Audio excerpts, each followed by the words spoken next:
Y estamos ya en comunicación con Ángel Arias desde Caracas. Bueno, Ángel, no sé si ya nos escuchás. Sí. Bueno, un gusto, Ángel, muchísimas gracias por darnos esta entrevista. Estábamos viendo un video sobre los últimos hechos y empezamos a analizar lo que significa para Venezuela y para América Latina este ataque imperialista de Trump, ¿no? El hecho de que tiene desplegada una enorme fuerza militar en el Caribe, el secuestro de Maduro y de que presiona para incluso nuevos ataques al gobierno actual. Pero al mismo tiempo decíamos, ¿no? que no fue posible, digamos, no fue una vía ni una invasión terrestre como hicieron en su momento en Afganistán o Irak, e incluso, bueno, el gobierno que está ahora es un gobierno sin Maduro, pero donde pervive el madurismo, ¿no? Entonces, ¿cuál es tu visión de la situación actual sobre el gobierno y sobre la política que está llevando adelante el imperialismo? Sí, bueno, efectivamente hay hay una correlación de fuerzas nueva, ¿no? Claramente marcada por este brutal, ¿no? Ataque militar imperialista, que fue bastante extendido, por cierto, muy contundente. Luego está la discusión de por qué logró ser tan contundente, ¿no? Tan inerme las defensas del país. Pero lo cierto es que hay una correlación de fuerzas nueva, claramente marcada, con mucha contundencia. En ese marco, la ubicación, como es notorio, ¿no? Público, del gobierno actual es de colaboración, por decirlo, ¿no? De alguna manera, de una manera muy acelerada, es decir, casi una situación en la que Estados Unidos pide y Venezuela ahí mismo cede, ¿no? Pero de una manera muy acelerada. Es una cosa bastante reaccionaria, porque es un cuadro que apunta a un sometimiento nacional, a un durísimo sometimiento nacional, ¿no? Eso por allí. Luego, efectivamente, como les decían, igual tiene límites, ¿no?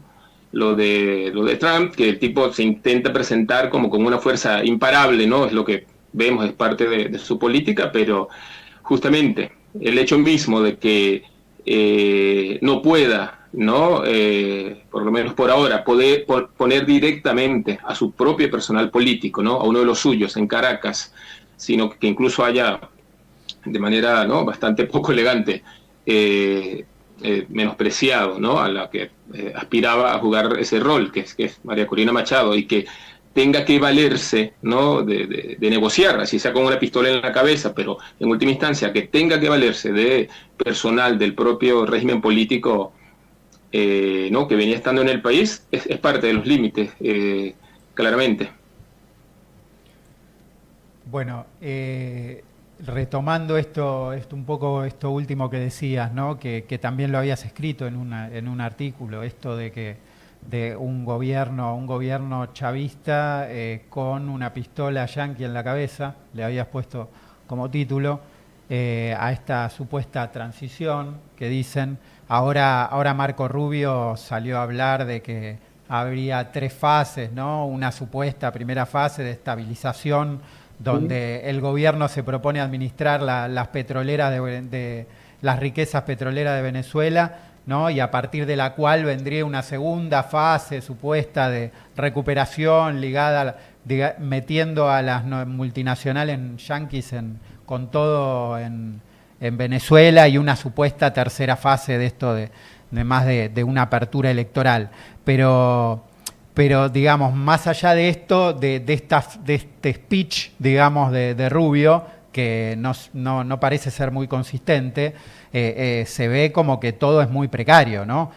Como que estamos al inicio de la película, y en ese sentido nos parecía, queríamos preguntarte cuáles son las principales contradicciones que vos ves de estos planes que se están planteando. Sí, a ver, bueno, primero hay una cuestión interna, ¿no? Clave, que es que el gobierno de Estados Unidos mantiene, por ahora, por ejemplo, en esa, ¿no? Prepotencia imperialista y de gendarme, ¿no? Gendarme del mundo que se cree, mantiene, por ejemplo, recompensas, ¿no? O sea, recompensas por la captura, por ejemplo, de dos de los principales ministros del país, el ministro de la Defensa y el ministro de Interior y Justicia, por ejemplo, ¿no? Los sigue, ¿no? Sigue acusando y con causas en Estados Unidos a varios altos dirigentes del gobierno, ¿no? Entonces, ¿cómo se puede procesar, ¿no? Por ejemplo, ese esquema de sometimiento nacional donde el gobierno está colaborando con Estados Unidos y al mismo tiempo hay estos altos ¿no? dirigentes y figuras del gobierno con ese nivel de persecución y de acoso por parte del imperialismo, ¿no? Ahí hay un aspecto importante. Luego que no todo, digamos, la apuesta del gobierno nacional es también a estabilizar, a normalizar la situación, ¿no? Pero hasta dónde se puede compatibilizar, ¿no? Las pretensiones de total sometimiento nacional, insisto, que plantea el gobierno de Trump de manera absolutamente grosera, hasta dónde se puede compatibilizar eso con los intereses, ¿no? Incluso materiales, económicos, además de los políticos, ¿no? de quienes se mantienen, ¿no? en el gobierno en Venezuela, eso está por verse. Por otro lado, si bien el movimiento de masas en nuestro país está con unos niveles de debilidad extremos, muy extenuado por derrotas recibidas durante muchos años, además de una situación económica calamitosa por muchos años, no está dicho tampoco que vaya a permanecer totalmente inerme frente a una supuesta transición en la que los intereses de las clases populares no cuentan para nada, ¿no? Entonces, bueno, digo, son algunos elementos que hay que ver. O sea, es una situación abierta, ¿no? En donde uno pudiera decir que si se pasa un poco de la correlación de fuerzas, si se llega a pasar o algún paso en falso en medio de ese triunfalismo de Estados Unidos, pudieran moverse, aparecer algunos obstáculos, ¿no? Pero igual está por verse, ¿no? Hasta ahora todo parece triunfalismo imperialista.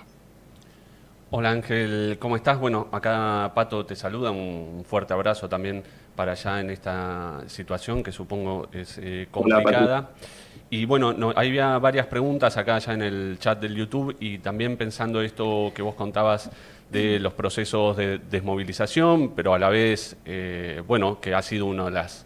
la movilización popular ha sido parte de la historia del chavismo.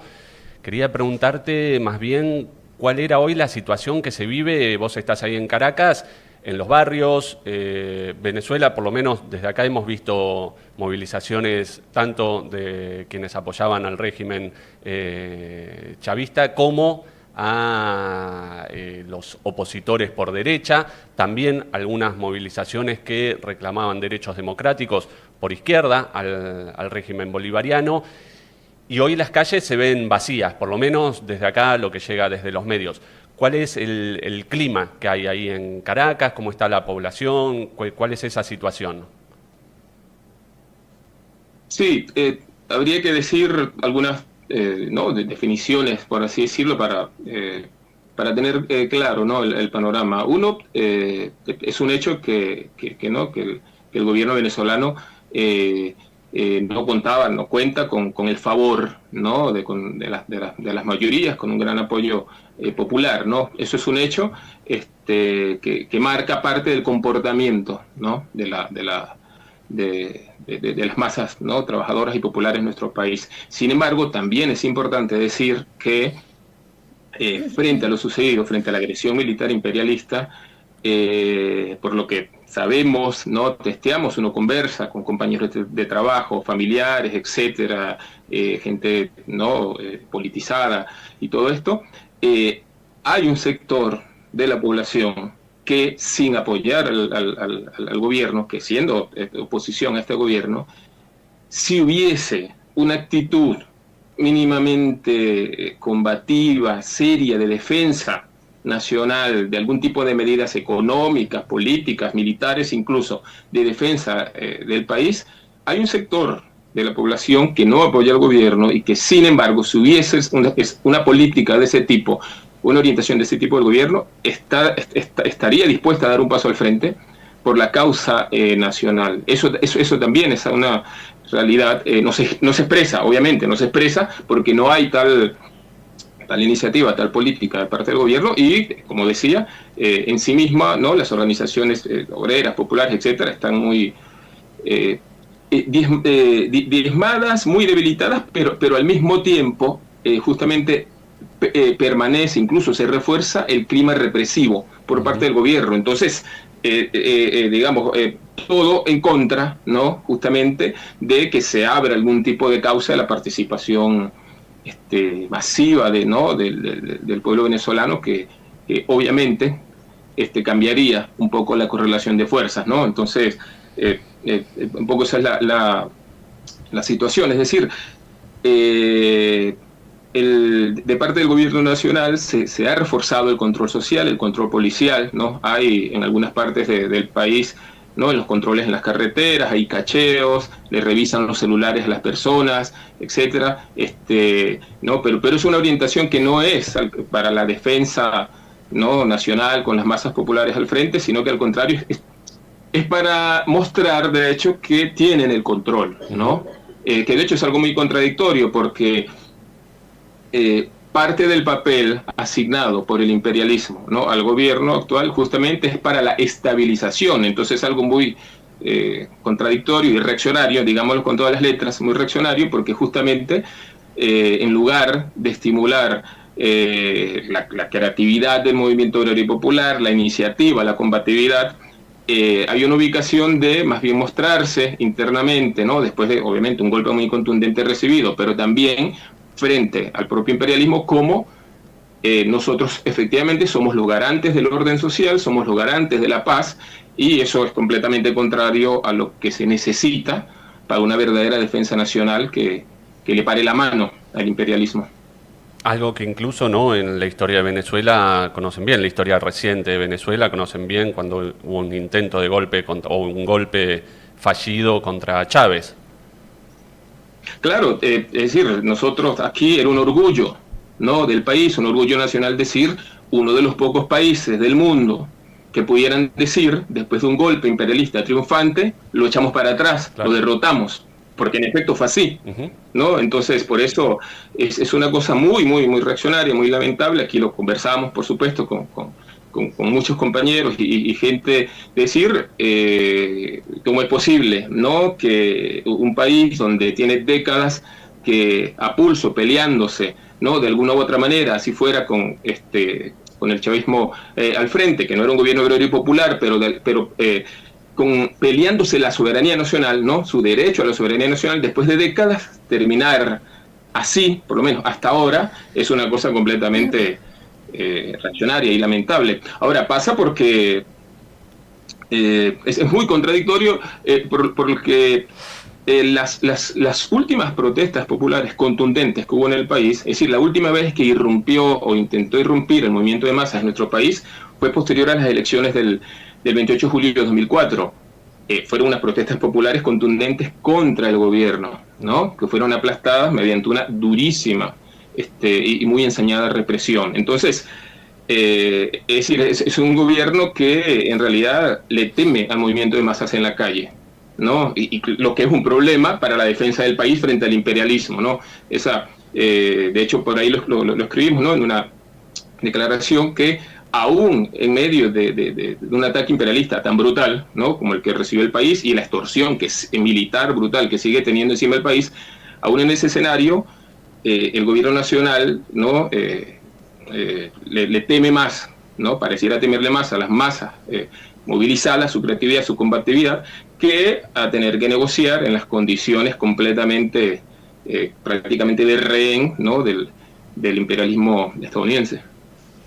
Sí, Ángel, me quedo con esto que decís, ¿no?, de que el régimen de Maduro le teme más al movimiento de masas y entonces no despliega esa fuerza para la defensa nacional contra el imperialismo, pero me quedaba pensando porque también se vio mucho estos días en debates, en YouTube, en canales, etcétera, sectores que decían, bueno, como que retomaban la idea de que a Venezuela le iba a defender, no sé, su relación con China, con Rusia, que le habían dado sistemas de defensa que iba a poder utilizar, como que depositaban ahí la clave de dónde podía estar la defensa frente a un ataque. Bueno, ¿qué pasó con eso y cómo quedó? ¿Qué relación estableces con esta discusión sobre la relación con China y con Rusia?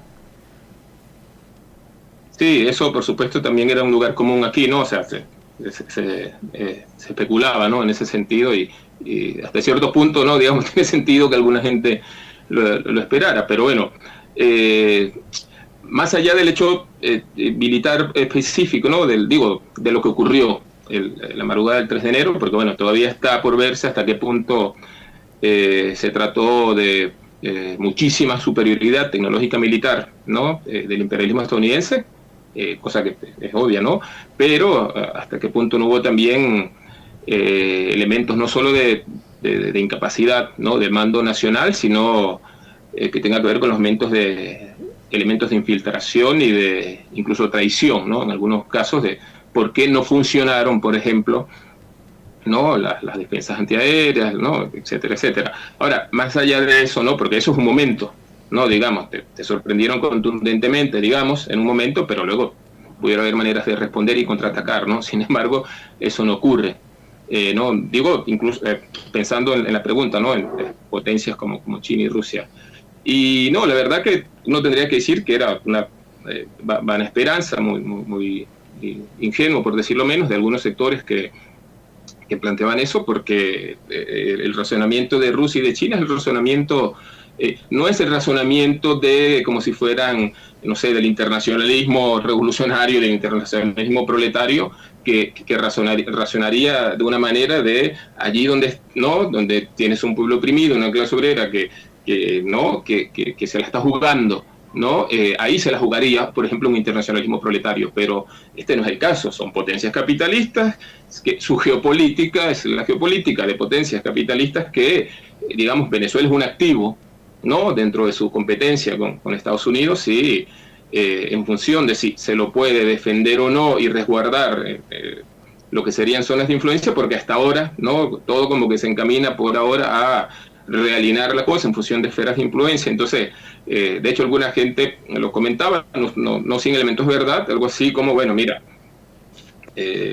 Rusia tiene que garantizar su asunto en Ucrania, China tiene, ¿no? Ya lo sabemos, su gran tensión alrededor de Taiwán, así que, ¿no? Digamos, no se la va a jugar por Venezuela de otra manera que no sean las declaraciones diplomáticas y algún tipo de apoyo, seguramente, ¿no? Que uno no sepa, obviamente, que no sea público, pero nada que ver con el nivel a nivel de lo que está haciendo Estados Unidos.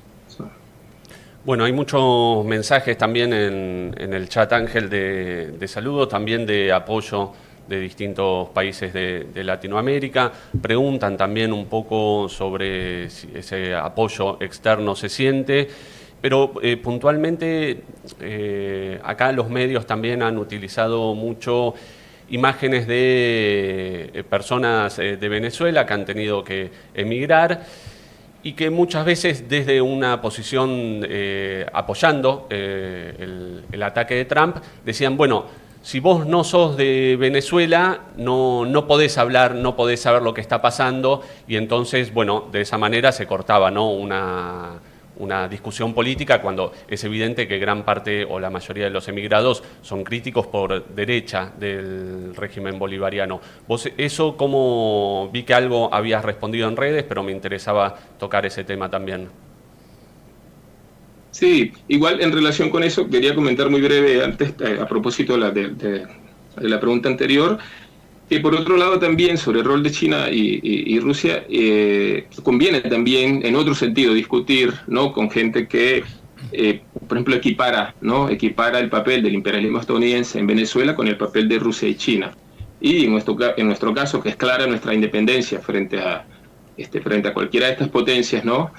Sin embargo, lo que ocurre en el país, de alguna manera, es una clara demostración de que no se puede, ¿no? En nombre de porque por lo general es gente que lo que busca es como naturalizar la grosera intervención estadounidense, entonces dice algo así como que, bueno, pero es que si no, casi que da lo mismo, porque con el gobierno venezolano también el imperialismo ruso, el imperialismo chino están allí, así que como que da más o menos lo mismo, ¿no? Y yo creo que es evidente, queda claro que no es para nada lo mismo, ¿no? Ni el nivel de injerencia, de posición, de intervención, incluso el tipo de relación, ¿no? Porque Estados Unidos está imponiendo un claro sometimiento, una relación prácticamente neocolonial, ¿no? Entonces eso quería comentar. Igual también responder con a gente que cuando uno cuestiona eso, ¿no? Por ejemplo, recientemente hemos tenido mucha discusión que entonces dicen, bueno, pero murieron 32 cubanos, así que estaba la invasión cubana,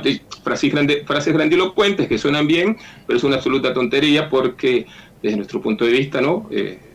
Teniendo la posición que tenemos de no solo de total independencia frente al gobierno venezolano, nosotros adversamos al gobierno venezolano, pero digo, desde la derecha es una discusión completamente cínica que pretende cuestionar a un gobierno, ¿no? Como era el gobierno, estas relaciones vienen de Chávez, obviamente, un gobierno que contaba con el favor de las mayorías populares y que Estados Unidos, con todo su aparato de inteligencia militar, económico, brutal, lo intentó tumbar. ¿Cómo no va a ser legítimo que el gobierno venezolano, incluso para algunos elementos de su propia defensa, tenga alianzas con gobiernos como el de Cuba? Eso es totalmente legítimo y de nuestra parte no hay ningún tipo de equiparamiento en lo más mínimo del imperialismo, con decir, como dice gente por derecha, oh no, ahí se demuestra la invasión cubana. Es un cinismo total. Pero bueno, ahora por lo que decías, sí, es una cosa, no hay... complejo eso con los venezolanos que están afuera, porque por supuesto que todas las razones del mundo para tener el repudio, ¿no? al gobierno venezolano, como lo tenemos quienes estamos acá y lo enfrentamos, pero sí, es muy problemático porque en la mayoría se entregan de brazos, ¿no? A un tipo que, como lo dijimos en las redes, es porque menosprecia totalmente a los latinoamericanos, a los inmigrantes, y que además ha dejado claro que su interés en Venezuela es el interés de succionar, de robar las riquezas en función de las necesidades del imperialismo estadounidense y en su competencia con China en Rusia. Es decir, es un menosprecio total por cualquier atisbo de soberanía nacional, etcétera. Entonces, bueno, como le planteamos en la discusión a estos compañeros, no es un asunto de nacionalidad, no está bien que pretendan cerrar la discusión con yo soy de Venezuela, porque la verdad parece un argumento muy de peso, pero es superficial, porque sí, puede ser de cualquier país y tener una visión también totalmente equivocada de lo que pasa, qué sé yo. O sea, además, no es un asunto de nacionalidad, es un asunto en última instancia de cómo comprendes el mundo, cómo comprendes los problemas sociales, etcétera, etcétera. Entonces, nosotros decimos, y si quieres discutir con gente, ¿no? que se reivindica antiimperialista, pero que apoyó y apoya al gobierno venezolano, que es un gobierno burgués, que tiene años descargando ajustes capitalistas brutales contra la población, represión, etcétera, discútele esa posición. Pero no le discutas un asunto de nacionalidad, porque es superficial, ¿no? Además, menos apoyando al gobierno estadounidense, que como decíamos, y bueno, que yo sepa, venezolanos no son, así que no, es una discusión, es una manera totalmente incorrecta de pretender cerrar la discusión, porque no va de nacionalidad, va de posiciones, de cómo comprendes el mundo, o incluso cómo no lo comprendes, ojo. O sea. Sí, Ángel, tomando esto último que decías, ¿no? De cómo se ve, y cómo se puede enfrentar, digamos, a la intervención imperialista, etcétera, y plantear otra perspectiva, ¿no? El problema de la movilización obrera y popular que tomabas un poco antes, y cómo conspira contra esto la política represiva que comentabas del régimen de Maduro, ahora que continúa Delcy Rodríguez, etcétera, como eso, digamos, va diametralmente en contra de que pueda surgir justamente un movimiento que es, sin ir más lejos, el que derrotó en el 2002 el intento de golpe.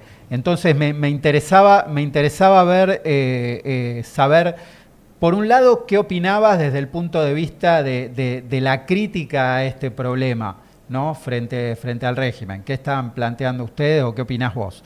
Y por otro lado, digamos, el tema de la movilización en Venezuela y más allá de Venezuela, ¿no? Si podías tomar esas dos cosas. Sí, sí, totalmente. Claro, como decía, hay, ¿no? Ese problema porque la política del gobierno es a naturalizar la situación de sometimiento nacional que está planteada, ¿no? Hay movilizaciones, por supuesto, pero digo, son esas movilizaciones bastante controladas, ¿no? Que en algunos casos casi parecen en desfiles, ¿no? De más del aparato gubernamental, ¿no? Algunos funcionarios públicos, el aparato gubernamental barrial, pero no hay nada nuevo, ¿no? Distinto a esas movilizaciones, incluso algunas similares a las campañas electorales, etcétera. Entonces, desde nuestro punto de vista, ¿no? Por más que haya una debilidad muy grande, es clave plantear cuestiones tan elementales como que y los trabajadores, la juventud, los sectores populares tenemos derecho a discutir lo que está pasando en el país. Es decir, estamos exigiendo, por ejemplo, el derecho a poder hacer asambleas en los lugares de trabajo, en las comunidades, ¿no? En los lugares de estudio, y asambleas como, ¿no? Como gente que trabaja, como gente que vive en los barrios, como estudiantes. Mira, ¿cómo no vamos a poder hacer asambleas y discutir qué es lo que está pasando en el país y cómo hacemos, ¿no? para defender al país de la agresión, etcétera, etcétera? Entonces, ese es un elemento. Hasta ahora, el clima que se ha impuesto es que incluso el gobierno podría reprimir el intento de hacer asambleas, porque es que ya venía siendo que en nombre de enfrentar al imperialismo, ¿no? se reforzaba la represión. Ahora hay un estado de conmoción exterior que plantea medidas más duras, ¿no? Nominalmente, formalmente dice que las medidas durísimas serían contra quienes celebren la agresión y la apoyen, ¿no? Realmente que repudiar totalmente la agresión, pero está planteada de una manera tan genérica que prácticamente cualquier expresión de independencia o incluso que cuestione lo que hasta ahora parece ser un acuerdo, ¿no? Por decirlo de alguna manera, podría ser objeto de represión. Entonces, bueno, estamos planteando el derecho como mínimo a poder hacer asambleas y discutir.